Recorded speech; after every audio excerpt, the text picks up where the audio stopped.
정치 키워드 첫 번째 키워드는 용산 대폭발, 이재명 뼈 때렸다, 탄핵 중독이냐, 이런 반응이 나왔습니다. 이재명에 대한 구형 두 개가 나왔죠. 징역 2년, 징역 3년 이 구형이 나왔는데 그 직후에 지금 탄핵 정국이 상당히 빠르게 조성이 되고 있습니다. 이 장내에서, 장외에서, 심지어 뭐 민주당 강덕구의 그 주선으로 해서 촛불 행동이라는 탄핵을 외치는 좌파단체가 위원회관 대회의실에서 이 탄핵의 밤 이런 것까지 했죠. 자, 어떻게 대한민국 그 국회 안에서 탄핵의 밤이라는 그 행사가 열리게 되는지, 그리고 또 뭐 박찬대 원내대표 박찬대는 장애 집회에 나가서 탄핵을 이야기를 했고, 수석 최고위원 이재명이 만든 수석 최고위원 김민석은 또 계속 무슨 괴담을 퍼뜨리고 있습니다. 계엄령을 이 정부가 선포를 할 거니까 계엄령 선포하는 거 거기에 선포하기 전에 탄핵을 해야 된다. 심지어 섬뜩한 이야기도 하죠. 윤석열 정부가 이재명 테러를 할지도 모른다. 이재명을 테러할지 모른다. 탄핵 막으려고. 그러니 테러하기 전에 우리가 먼저 이 탄핵을 해야 된다. 이런 황당한 주장까지 지금 하고 있습니다. 자, 그리고 김민석의 형 김민웅은 촛불행동 이런 것을 이끌면서 장외에서, 동생은 장내에서, 형은 장외에서 탄핵을 외치고 있죠. 김민웅은 원래 이 괴담을 퍼뜨리는 전문가입니다.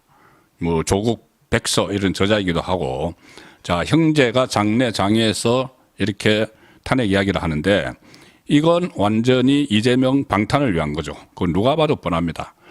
뭐 이거 아니다. 무슨 윤석열 대통령이 뭐 이 탄핵 받을 짓을 했다, 받을 일을 했다, 뭐 이렇게 또 좌파 패널들이 이야기하는데, 만약에 이재명의 이 사법 위기가 없었다면은 과연 지금 전국이 이럴까? 그걸 생각하면은 이 탄핵은 방탄용이라고 봐야 됩니다. 특히 대통령실 입장에서 윤석열 대통령이 이제 임기 반환점을 곧 돌죠.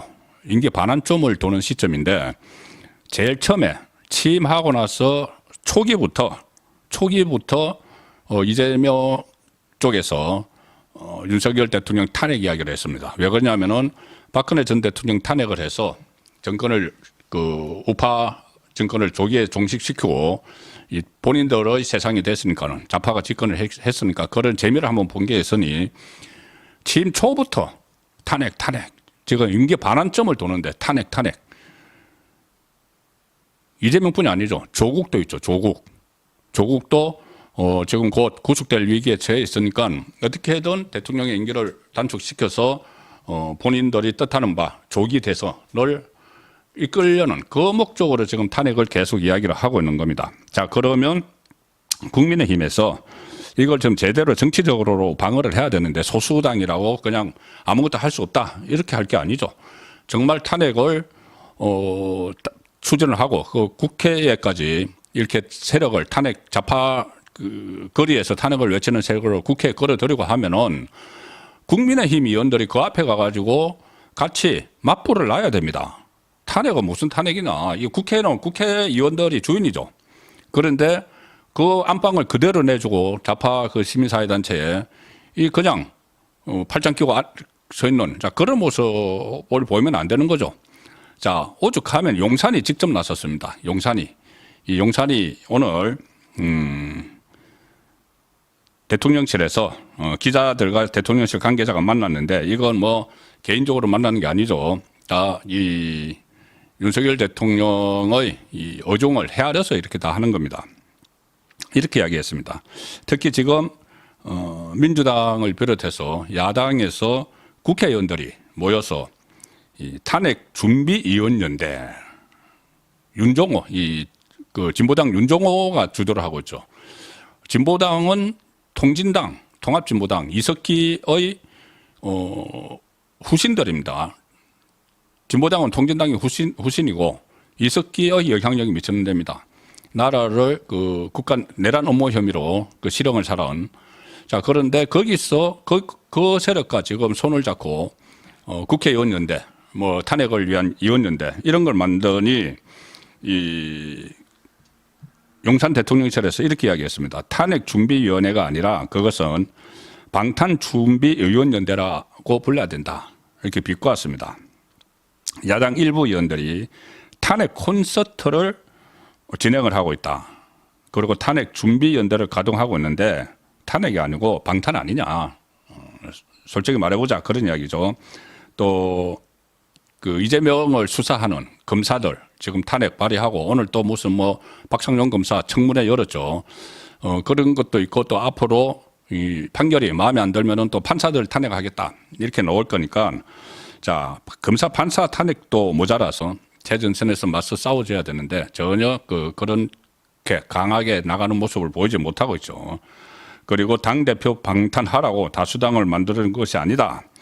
지금 민주당 그 의원들이나 좌파 이 평론가들이나 패널이나 이 스피커들 보면은 4.10 총선이 끝난 지 6개월이 다 돼 가는데 여전히 총선 민심을 이야기합니다. 총선 민심 하면서 이 탄핵도 총선 민심까지 연결시켜서 갖다 붙이는데 총선이 끝나고 민주당이 다수당이 되고 나서 그동안 해왔던 여러 가지 폭거들 이런 것들을 보면은 총선 민심이 상당 부분 돌아섰습니다. 뭐 정당 지지도 조사 보면은 국민의힘도 썩 좋은 지지를 받는 것은 아니지만은 마찬가지입니다. 민주당도 다 까먹었습니다.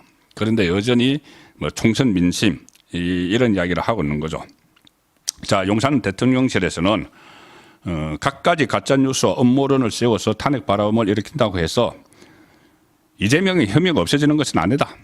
혐의가 없어지는 것은 아니죠. 지금 4건의 재판을 받고 있고 또 조만간 2건 더 기소됩니다. 자, 그리고 이 추가로 또 수사 중인 거 정자돈 같은 것은 아주 끝까지 파헤치겠다 이런 그 검찰의 의지도 지금 나오고 있습니다. 자, 법 왜곡죄가 참 교묘하죠. 처음에는 법 왜곡죄를 이화영, 잠시 후에 이화영 말씀드릴 텐데 이화영에 대해서 수원지법의 신준호 부장판사가 대북 송금 등의 혐의로 9년 6개월 징역형을 때리니까는 판사를 급주려고 법 왜곡죄를 만들자 했는데 지금 갑자기 판사는 쏙 뺐습니다. 빼고 왜? 1심 이제 11월, 15일, 25일 2개가 나오니까 법원에 이제 눈치를 봐야 되는 거죠. 판사는 쏙 빼고 검사만 이제 공소 유지를 해야 되는 또 수사를 하고 있는 검사들만 법 왜곡죄로 처벌을 하겠다. 자, 이렇게 하고 있는데 거기에 대해서도 그러니까 용산 대통령실이 상당히 구체적인 부분에 대해서 지금 이재명에 대해서 조목조목 짚고 있는 겁니다. 법 왜곡죄 그야말로 이재명 방탄을 위한 원님 재판이다. 원님 재판. 너 죄를 너가 알렸다 하는 거죠. 그냥 판사 검사들을 지금 이제 검사들을 데려다 놓고 무조건 이재명을 수사했으니까는 너 죄를 너가 알렸다 이렇게 하는 겁니다. 그 전에 갑자기 이름이 생각이 안 나는데 대장동 변호사 한 사람이 이 검사들을 탄핵하는 이유에 대해서 그런 이야기를 했죠. 이재명 대표님을 괴롭힌 죄다. 자, 이게 지금 그 검사 출신 대장동 변호사가 했던 말입니다. 이게 지금 인식 수준입니다. 자, 그리고 검사가 법률을 왜곡해서 적용하면 처벌하겠다는 것이 이 법안인데 법 왜곡죄인데 왜곡이라는 것을 누가 판단을 하느냐 도대체. 법을 왜곡했다고 법 적용을 잘못했다고 누가 판단할 거냐 그걸. 자, 그럼 같은 검사가 판단을 하나? 그러면 그 판사가 또 판사 걸 판단을 하나? 자, 그런 문제들이 있죠. 이 다수당 힘을 등에 얻고 이재명을 방탄하기 위해서 검찰을 급박하고 입법권을 남용하는 것은 반헌법적인 발상이다. 자, 이렇게 질책을 했는데 자, 이 부분 오전에 제가 한번 짚어드렸죠. 지금 탄핵 이제 탄핵을 입에 달고 사니까 오늘 용산 대통령실이 발끈해서 폭발을 했는데 탄핵이 불가능합니다. 민주당 안에서도 다 알고 있습니다. 불가능한 거. 그런데 혹시 어떻게 하다가 저번에 박근혜 전 대통령처럼 뭐 그런 그 엉뚱한 결과가 나올 수도 있다. 아니면은 이거 혼란스럽게 만든다. 그리고 또 윤석열 대통령에 대한 탄핵안이 국회에서 통과가 되면은 이 직무가 정지되니까 몇 개월 동안 대통령 직무를 못 보니까 그 사이에 뭔가 도모를 해보자. 뭐 이런 생각으로 지금 탄핵하는데 어쨌든 벼랑 끝에서 뭐라도 붙잡는 심정으로 지금 탄핵을 하는 거죠. 탄핵 안 되는 이유는 뻔합니다. 첫 번째 탄핵 절차 다 아시다시피 이 3분의 2 국회에서 탄핵 수초안이 통과가 돼야 되는데 3분의 2면은 그 200명 이상이죠. 근데 지금 192명이죠. 좌파 다 합치면은 192명입니다. 민주당, 이재명당, 조국당 다 합쳐도 192. 그러면 8명. 국민의힘이 108명이니까 8명. 8명이 탄핵에 찬성을 해야 되는데 그때 박근혜 전 대통령 탄핵할 때는 김무성, 유승민 이런 사람들이 막 그 선동을 해서 그 탄핵 분위기를 조성을 했고 않습니다. 일어나지 않습니다. 자, 그래서 일단은 탄핵 소추 자체가 불가능하고 이게 나중에는 대통령 임기가 말이 가고 막 지지율 떨어지고 나중에는 혹시라도 8명 정도 이탈을 할 수 있다고 생각할지도 모르지만 아직은 이 명분이 없습니다. 그래서 국민의힘에서는 그리고 또 이 이재명 사법 위기가 있기 때문에 조국도 마찬가지고 문재인도 마찬가지고 그 사법 위기가 현실화돼서 실제로 1심 나오고 확정 판결 나오면은 그때는 전국이 안정이 될 수 있습니다. 오히려. 그래서 뭐 탄핵 여기에 국민의힘이 지금 동조하는 그런 상황은 지금 예상을 할 수가 없습니다. 그렇게 기대를 그 민주당 쪽에서는 할지도 모르지만 그런 상황이 일어나지 않는다는 것이죠. 그리고 이 만에 하나 한 8명 정도가 변심을 해서 탄핵 소추를 하더라도 소추안을 통과시키더라도 헌법재판소 절차가 있죠. 노무현 전 대통령처럼 헌법재판소 가서 뭐 심리할 때까지는 이 직무가 정지가 돼서 국무총리가 대통령 권한 대행을 하지만 현재 결과가 나오면은 다시 복귀합니다.